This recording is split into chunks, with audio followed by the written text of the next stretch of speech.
Hi, நான் மலர். அறுபடை வீடில் 6ஆம் படையான பழமுதிர்ச்சோலையை பற்றி தான் இன்றைக்கி பார்க்க போகிறோம். இது நூபர தீர்த்தம் அப்படின்னு சொல்லிட்டு ராக்காய் அம்மன் கோவிலில் 1 கிலோமீட்டருக்கு மேலே மலையில் இருக்குது. அந்த சாமியை நம்ம தரிசனம் பண்ணிவிட்டு கீழே இறங்கி வந்தால் 6ஆம் படை வீடான இந்த முருகனை தரிசிக்கலாம்.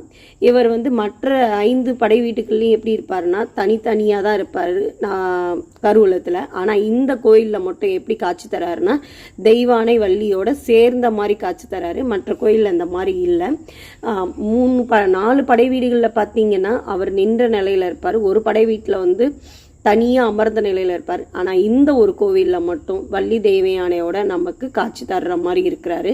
இந்த கோவிலேருந்து கீழே 1 கிலோமீட்டர் இறங்கி போனால் நம்ம கள்ளழகரையும் தரிசிக்கலாம். இந்த கோயிலில் முருகர் தன்னுடைய வேல் கூட வச்சிருப்பார். எல்லா கோயில்லையும் வேல் இருக்கும், ஆனால் இந்த ஒரு கோயிலில் சேவல் கொடியை சேர்ந்த மாதிரியும் வச்சுட்டு இருக்காரு. நன்றி, வணக்கம். மீண்டும் ஒரு வீடியோவில் நான் பாய்.